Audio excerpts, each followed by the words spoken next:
Welcome to the Donna Sebo Show Special Editions. This program is dedicated to featuring authors and experts from around the world who will share their knowledge and insight with you, the viewing and listening audience. Literacy and education are the keys to freedom, and diversity enables one to live in a world with broader perspectives. This is Donna Sebo, and I will be your host for the next hour. Welcome to the Donna Sebo Show Special Editions. I feature authors, and I know they come from all over the world with all kinds of experiences. And this program is featuring two very special authors. And one of the authors, whose name is David Isaac, David passed away in 2021, but we have his wife, Pamela Blake. The other author is John Amos.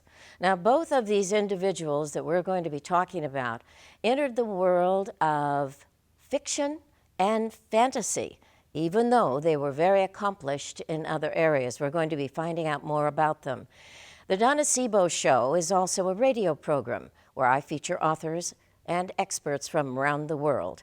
And here we have a chance to see them in person, because both of these people have been on my programs. And I'm delighted to bring them into the public view, because it is something that I think seeing the authors makes all the difference in the world. And perhaps you, as an individual, have, maybe wanted to write yourself. What about the world of fiction? What does it entail? Is there any limit to what you can write about? Well, not really. The world is wide open when it comes to writing, and if you've had a dream, maybe these people can inspire you to reach for that you have always wanted to express in one way or another. Pamela Blake, I want to welcome you, and I know you're speaking for your husband, David Isaac, and you've got 5 novels, and they're on display behind you, and we've also got them on display here in the studio. And it's wonderful to have you. And John Amos, you're a man of international experience, and you're deeply involved with education, and you yourself went from being in the academic arena where you got involved into the world of fiction. And in your genre, this particular series, both of you and David wrote a series. Now, yours has more to do with some very interesting characters that are detectives, and there is so much, though, that's in your material. So we're going to be chatting about that. Pamela, I wanted to touch on some things about David with you, because when he passed away in during the time of COVID, when he passed away then, you were left with this phenomenal legacy, and you were married for 50 years to this gentleman, and it was something that was a total shock to you when his passing occurred. When you were left this legacy, and you were aware of his commitment and dedication into what he was writing, what made you decide to take on the task that you were going to be his voice now that he's gone? He had always wanted to write, and his profession was in global energy consulting, but he still wanted to write fiction. And we were in a financial position in the mid-2000s to allow him to take off from his consulting work and do that. So he wrote the 5 books and was not successful at that time in getting them published. He couldn't find an agent. And so I knew they were out there, and I loved them, and I knew the world needed to see them, and it gave me, a mission to honor him. It gave you a mission. Well, he's a very eclectic writer. He surprised me. I know when you sent me his material, I thought, okay, we've got a series of books here, and each one of those books stands on its own merit. It's not a series like a continuation of a series. A character is being established, and then you have book number 2, 3, 4, and 5. But each and every one of his books has a very specific message to it. And that message is quite deep, and he incorporates so many different aspects. Now, the first one that he wrote was Tomorrowville. And when I was preparing for the show today, and I was going through the materials, I thought it was very interesting that he started off with teenagers, that he started off, talking about the teenage world. And in Tomorrowville, he did something that was very unique. He established the character Toby in the year 2008. And then there was the situation, Toby dies, but he's brought back to life in 2088. Now, to be able to look at that time difference and that time span, because of his interest in physics and so many other areas of science, your husband was a very, very complex man. He wrote about a lot of the things that he actually had seen and experienced. Because of being involved in physics, and look at where we are with quantum physics today, he actually folded all of this in to this book relative to this teenager. When he was writing this, did he share his work with you? Did he go into detail? Did you critique his work? I critiqued when he got to the end. I didn't want to keep reading it because then I would lose the freshness of my perspective. I wouldn't be very good at helping him to spot weirdnesses in the dialogue or outright typos, that sort of thing.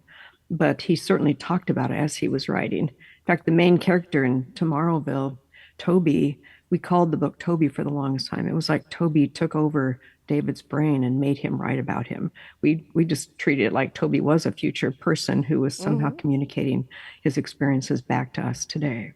And his warnings about what 2088 might actually be like if present day circumstances were to extend to their logical and somewhat silly conclusion. Well, Toby was rather a rascal. He was someone that got into, well, what do I want to say? His attitude would be called a bit rebellious. He wasn't a teenager that, let's say, every mother would want to have. I mean, it's just like you'd have gray hairs by the time you were, by the time he was 6 years old. But he was extremely brilliant, and he brought so much passion into what he was writing. His detail, though, really surprised me. It really surprised me. And that carried over into his second book, which is A Map of the Edge. Now, again, he was writing about teenagers, but this was a different time frame. It wasn't the 2000s, it was the 1990s. And so you have this young man, Rick, and he deals with the very issues that were really, really big in the 1990s, and especially in California. And that was the drug scene, all of this. What did he draw on relative? Was he talking about himself when he was writing about Rick?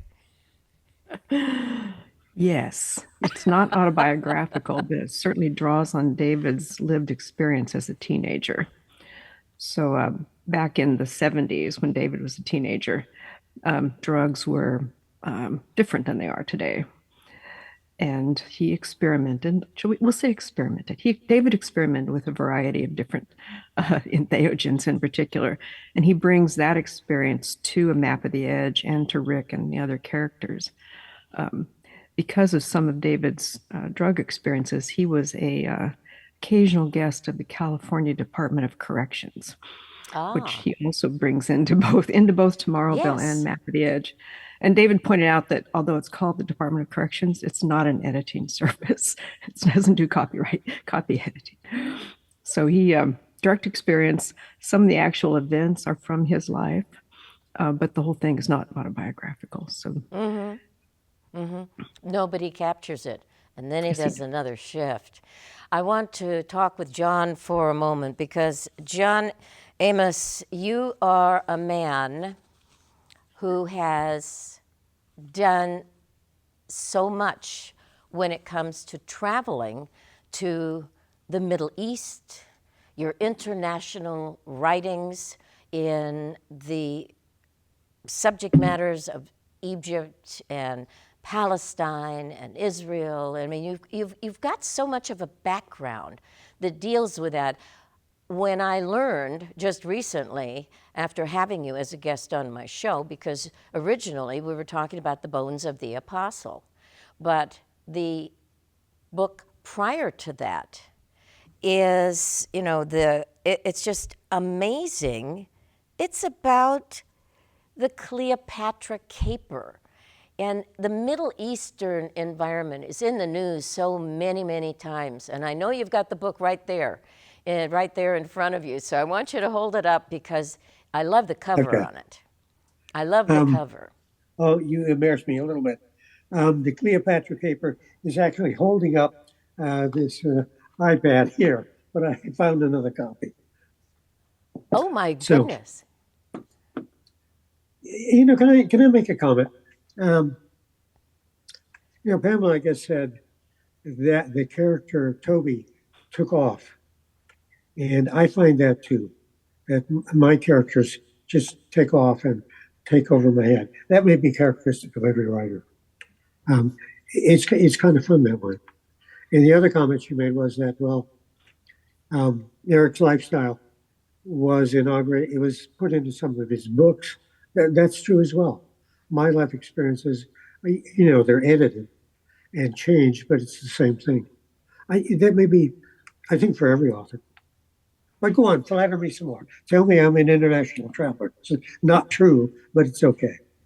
Well, John, when I was going through your material in preparation for the show today, and I was thinking, with all of your background internationally, your professional experience with different people, you came in contact with so many different, I'll call them characters, of personality types, cultural differences, and all of this is folded into the series that you actually created. And that series is about two men, and they are absolutely wonderful. It's Mr. Petrie and Mr. Pertigrew.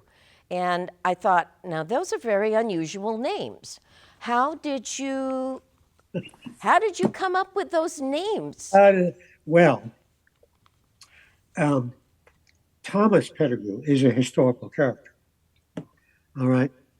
And he was a famous anatomist in, I guess, early 18th century, give or take. Um, and he founded anatomy schools. Actually, he's sort of the father of anatomy in the UK.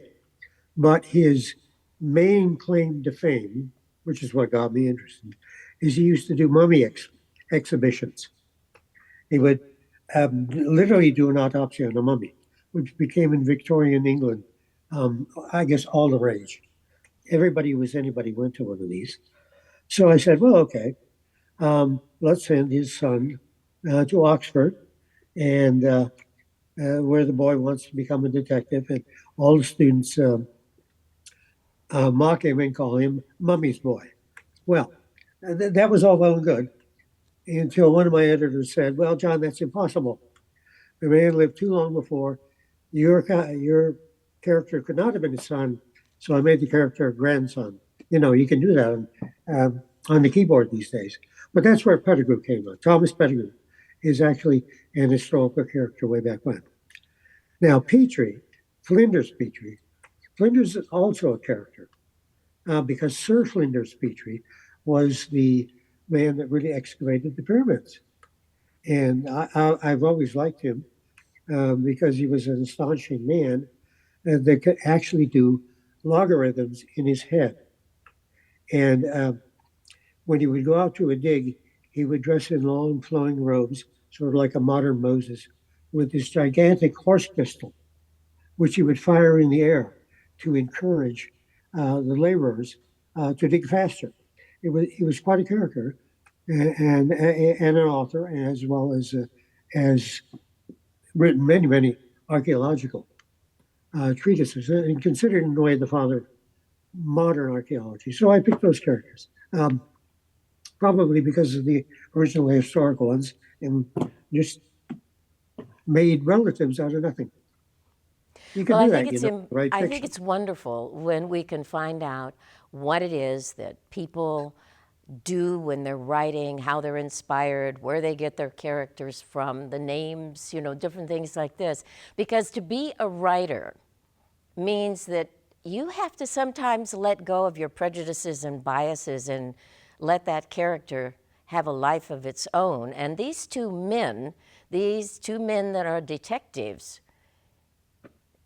that really are having, well, you might say, the time of their lives. They're very excited, they're adventurers, but at the same time, they manage to have the down times, let's say. But whenever an opportunity comes to grow and to expand, by golly, they're up for the adventure. They're really ready to take it on.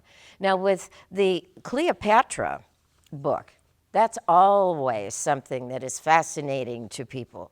To this day, I think anybody that mentions the subject of Egypt, there's automatically that association with her, but also the pyramids and the mysteries of the past. And when you think of the archaeological discoveries that are being made today, it continues to be a gripper. The Middle East has a fascinating, fascinating aspect of history. When you were putting together these two detectives, and they are like night and day, the yin and yang of characterizations, you have so much humor in your book. It's dry humor, and it reminds me of English characterization of humor many times, that kind of dry, subtle commentary that goes on, that if someone is really listening, they get it and they wonder, where did that come from? And yet it fits appropriately with whatever's going on. So you're a man that really enjoys a good sense of humor, and you have a tendency to laugh at life quite a bit, don't you? Sometimes, and sometimes I cry at life. Depends, moment to moment. But the dialogue, in these books, that jumped off the page. That was just natural. If you establish Flinders as really pretty much a dreamer, a wild thinker, a man that not really bound by convention, and Pettigrew, much more solid, stable guy, and the interplay it writes itself. The dialogue, their dialogue writes itself, and I'm sure I had fun with stuff.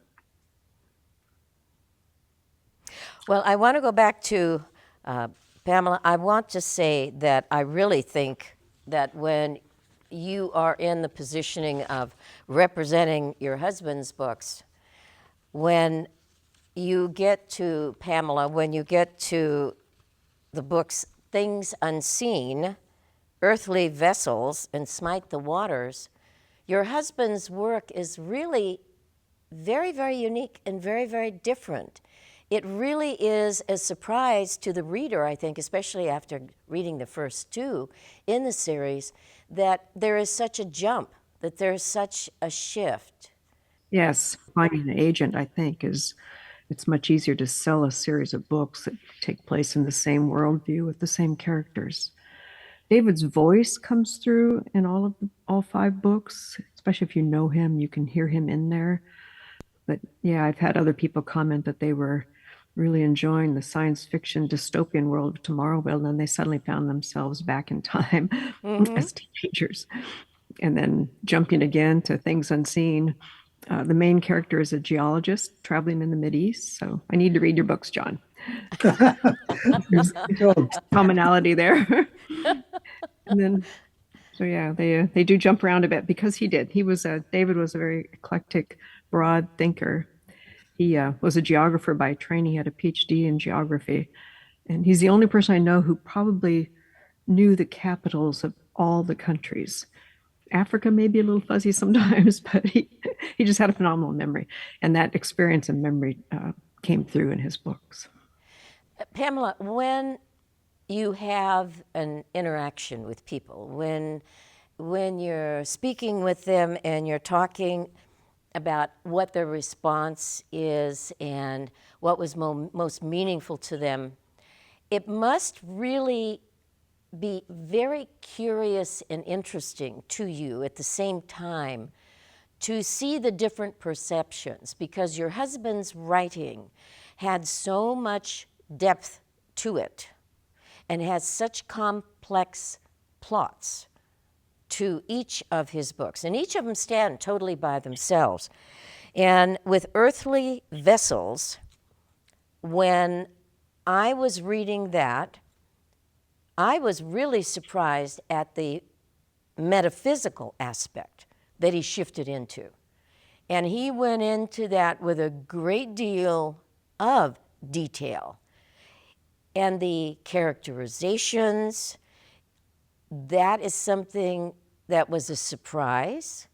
And I know when I first started reading the book, which anyone that would read the book would find, is that there is this attitude about every generation expects a Messiah of some kind. And to end up in Arby? I mean, the first thing I thought of with Arby, where did Arby come from? I mean, I know of the sandwich place, but gee whiz, Arby? I have not heard that name, used with anybody before, other than with a commercial enterprise. And I thought, this is going to be a very different kind of read. So this is where he really, really got into it. Now, when did he come out with the Earthly Vessels? What year did he bring that out in? He wrote these books steadily and very quickly. He wrote every day, all during that period of about 5 years when he was able to take time off from his consulting. So in the mid 2000s, Earthly Vessels came around in about 2009. It was one of the later ones. He was always fascinated with the interactions between our seen physical world and the unseen world, the noumenal world that we all experience in a different way. And that's an aspect of Earthly Vessels in particular. And with Arby goes through quite a journey, because he doesn't expect that he's going to be, quote unquote, what would be called by many the Messiah, because of his skills and because of his talents. And it's a mingling of science with faith. But he almost, with every book that I read of his, it was as if he wanted to leave a legacy where he was going to be able to have information conveyed about what he has seen, what he has perceived, what he looks at from different angles of experience, because he was a mature man when he passed, and he had lived quite a dynamic life. So you have all of this. It's almost as if he wanted to put this out there. He did not want to not leave part of himself and what he was observing about people and about life. He didn't want to leave that. He didn't want to leave that behind. He wanted to make sure that he was going to pass that along. Quite interesting. And then when you get into Smite the Waters, now, of course, he was involved with the nuclear industry and in the study with physics and so many other aspects. Now, this is something: nuclear power, anti-terrorism, special forces. I mean, this is like right here, right now, today. This is present with what we have been dealing with for quite a long time. And he brings it to life with such detail. It really is a very, very powerful read. When he finished this last book, when he did that, did he say, that's it? Or had he been ready to go on with another book? He was ready to continue. He decided he'd had enough of trying to publish his books. And back then in the mid 2000s, self-publishing wasn't really an option. It was where crummy books went to die by and large, or that was the perception anyway.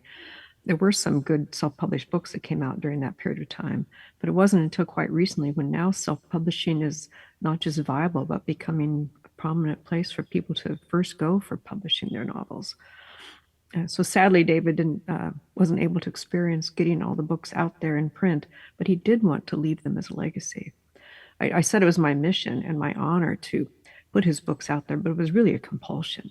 as soon as I realized I could, started looking into the possibility of self-publishing. That was what I was doing. It wasn't even a choice. It was a choice, but it wasn't really a choice at that point. I felt compelled to help him in this way. Mm-hmm. And with you, this is something that I'm going to want to ask you about after I talk with John, because self-publishing, when it started evolving, and it was a very slow evolution, relatively speaking, for most people in the publishing industry. And with John, I want to chat with you because I want to have some conversation about what you have experienced relative to publishing, et cetera. But this book, The Bones of the Apostle, number one, I'll never forget when I saw the cover of this book and the skeleton's hand, and I said, The Bones of the Apostle. Okay, where are we going to be going with this? And your book turned out to be very different from what I expected. Very, very different. And of course, your two delightful detectives are ending up, and these are men now that have gotten older. They feel that the world that they have been so much a part of, that you have written about in your previous books, with Cleopatra, but this is something with them.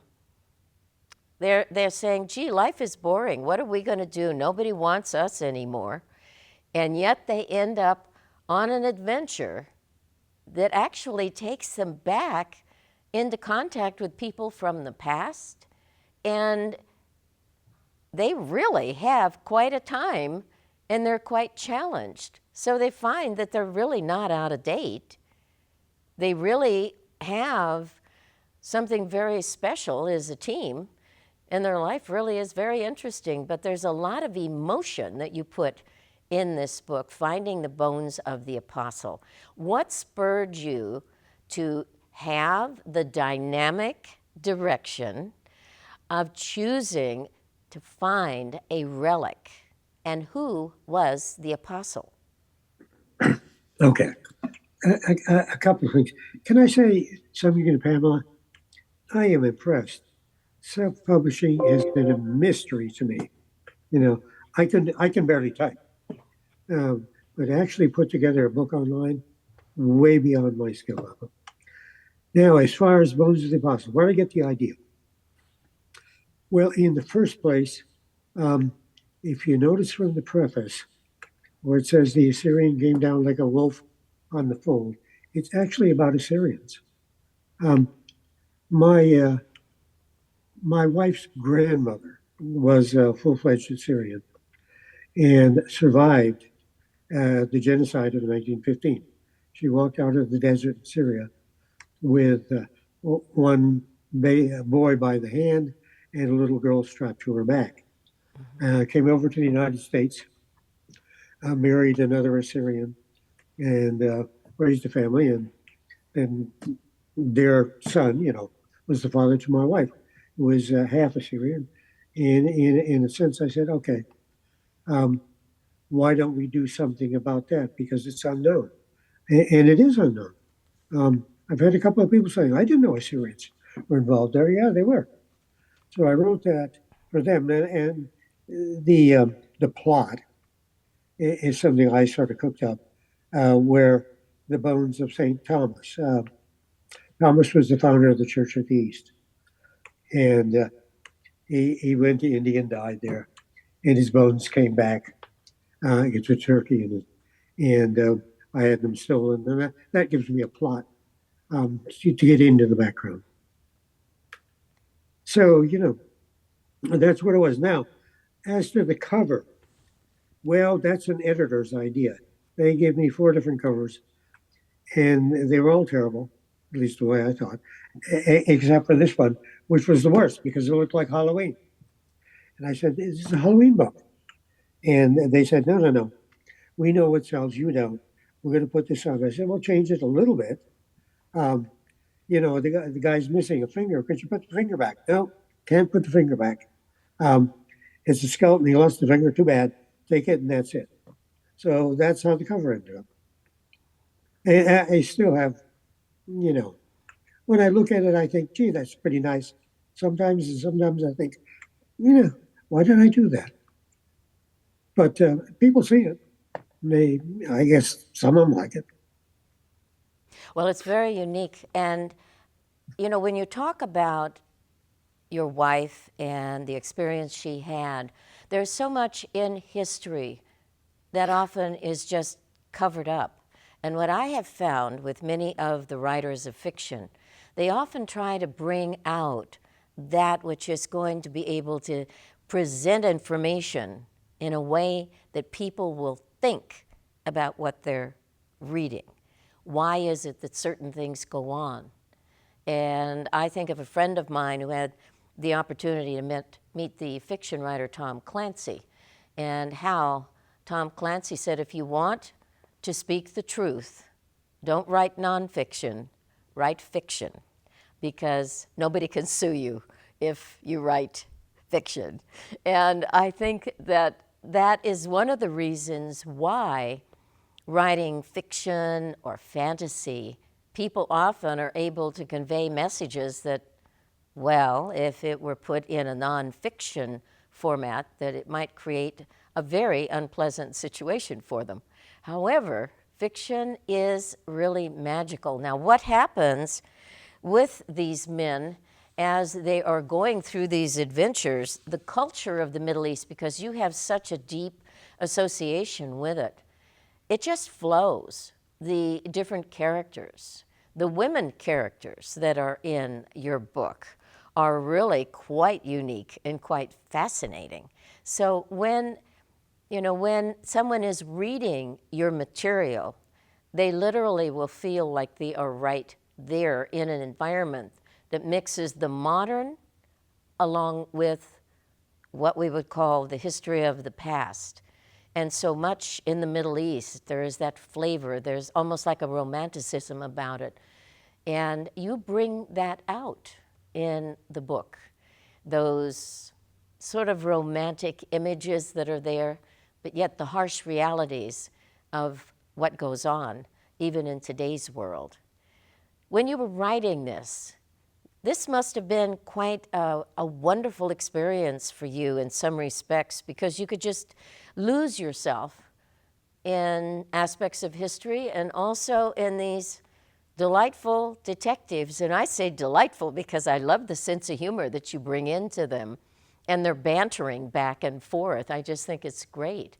So when I look at that and I see that and I'm reading it, it's very easy to forget to put the book down, so that you are going to go get a cup of coffee or something else.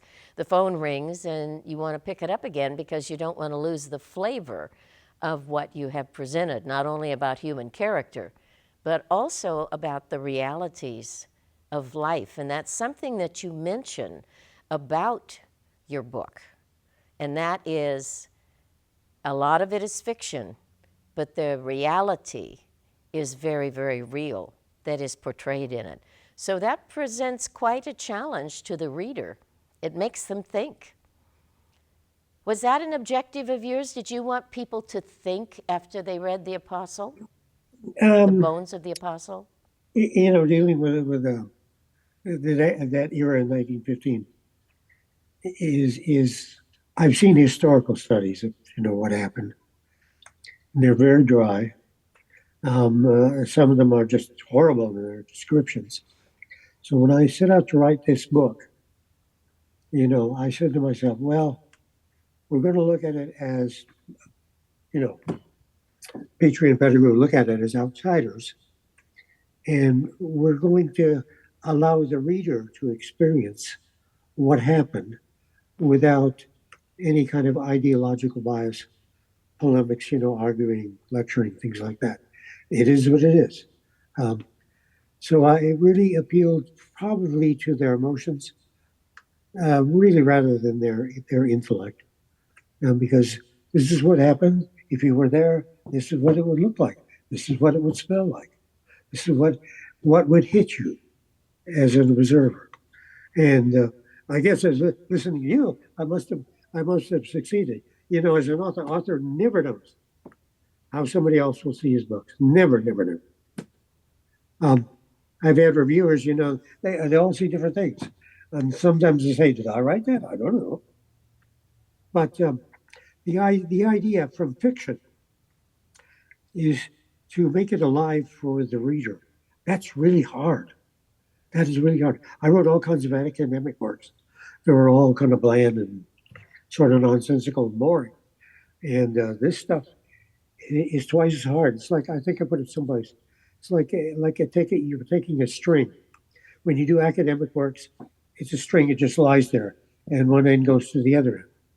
But if you're doing fiction, you're trying to make that string three dimensional.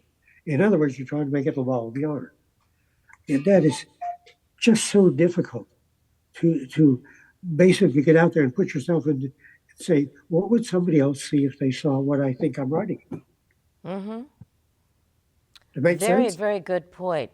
Now, Paula and or Pamela and John, I really want to get into something that's very important.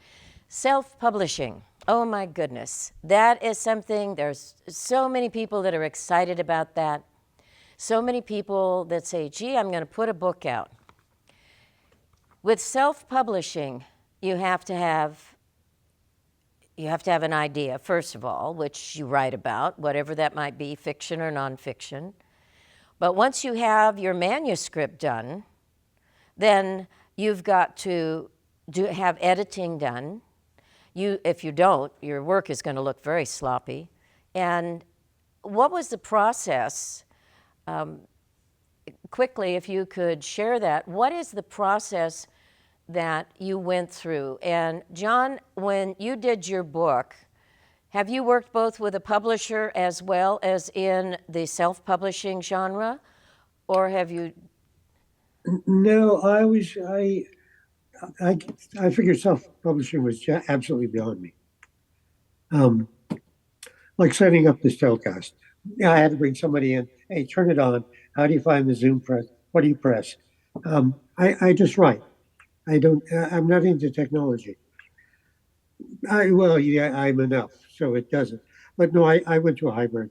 I went to hybrids from the beginning, um, and the ones I chose, they provide some editing, some proofreading, all the mechanical stuff. Um, Later on, I hired a couple of editors to really develop it and do a content analysis, things like that. Because you got to do that. Because as a writer, you don't know what you're doing. You really don't know how it looks. You need other eyes on the manuscript to make sure it is. And so far, the people I've worked with have been superb. You know, if any of my books make sense, it's not due to me. It's due to the editor that kept asking questions until I got it right. And Pamela probably, well, she self-published, so it was a little different. Pamela, did you use an editor? Oh, yes. Yes, David was a good writer, and he had edited his books many times. I went through, I've read each book a dozen times, but I went through initially thinking I would just finish up the editing, and I found mistakes, and I realized I was probably also not qualified. So I found a professional editor, Siobhan Clark. She was amazing. She knew the rules, right? When do you use italics? When do you put things in quotes? How should you indent here? And also found some places where we just wonder what the heck David was thinking. Why did you write that? So yes, very important. I wouldn't do this without a professional editor and a professional cover designer. I thought I would do my own covers, and it turned out I'm not qualified for that either. So I found a great guy, and he was very intuitive, and all those beautiful covers came from the work of Jeff Brown, a true artist, not. Now, Not with just that, you both have expressed some very, very good details and information for anybody that is interested in doing their own self-publishing item. They don't realize how much work there really is in it because people, believe it or not, are very, very critical of content. They're very critical about layout, and someone might say, well, it shouldn't make any difference, but it does. The size of the book, the cover is especially significant. It really has an impact on the psyche of the person that is picking it up and looking at it, and that is very important. The economic aspect is also there. Now, I think we're very fortunate in today's world. We can have books on demand. You don't have to order 5,000, 10,000, 20,000 books and have them in your garage for 30 years. You don't need to do that. But you can order 100 or 200 or 500. So having that completed manuscript and ready to go to the printer, that is such a benefit in today's world, but really getting the product to that level of excellence that you want is quite significant. Now, I know we've just got a few minutes left, but when it comes to marketing, I mean, we are talking about your publications at this time. Ah, John, you just absolutely love that, don't you? Marketing is hateful. That is, I have yet to meet an author or someone that represents the author that doesn't jump up and down with joy saying, oh, I just absolutely love marketing. Now, there are those few individuals, but for those of us that are authors, my goodness, we just don't want to be bothered with that. We don't want it. We want to do our writing. We want to be able to produce that which is most important to us because it's a very personal experience. So with marketing, this is something that involves a lot of time and a lot of energy. What two tips can you give to people? Other than don't do it. Okay, John, marketing. we're going to go with you. What two tips to you is for marketing your books? Okay. I guess the advice would be find a good publicist. Let them do it. Because otherwise it's shotgun. You have no idea what's going on. And the internet is full of people that will help you market your book for a price. And you have no idea what they're doing. About marketing, the one thing I hate most is a synopsis. Oh my, they want me to write a synopsis. I'm not going to do it. I wrote it once. You want to know what it's about? Read the thing.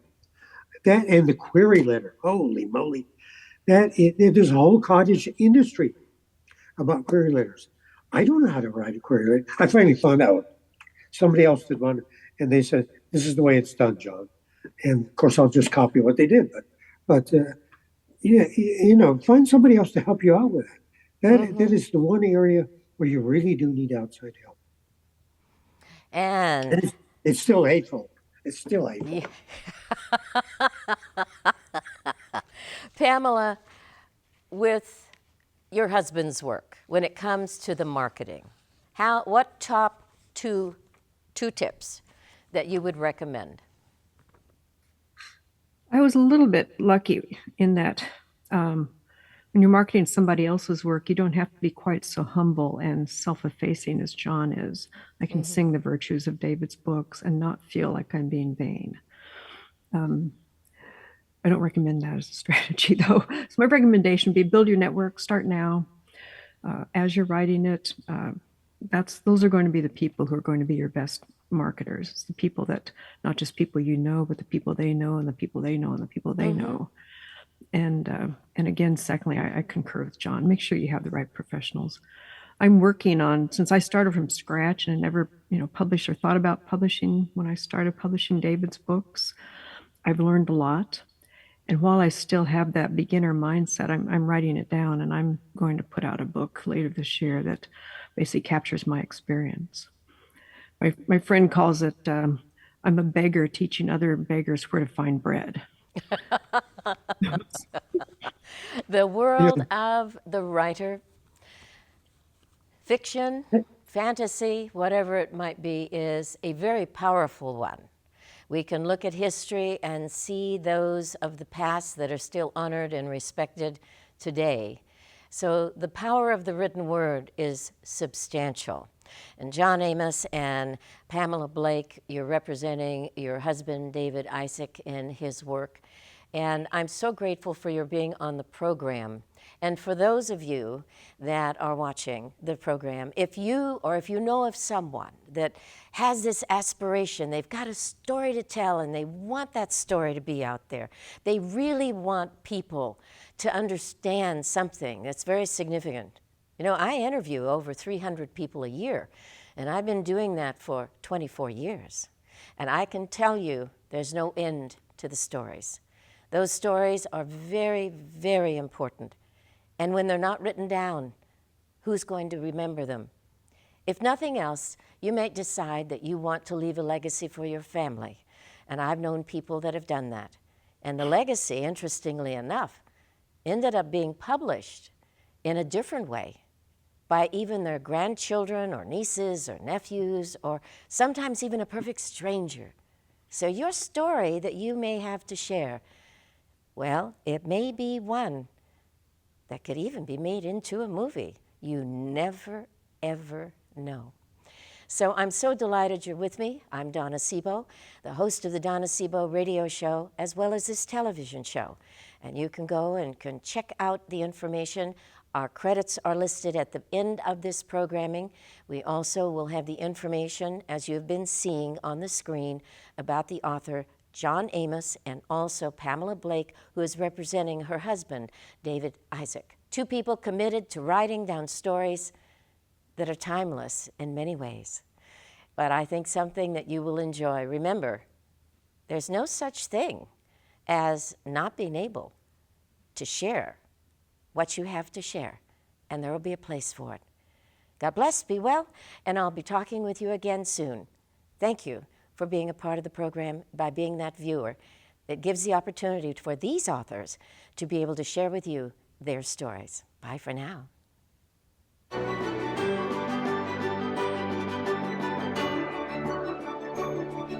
You have been listening to the Donna Sebo Show Special Editions. The audio version of this program will also be heard on the Donna Sebo Show radio broadcast. We are delighted you were able to join us and invite you to share this programming with your friends and family. Have a rich and fulfilling life.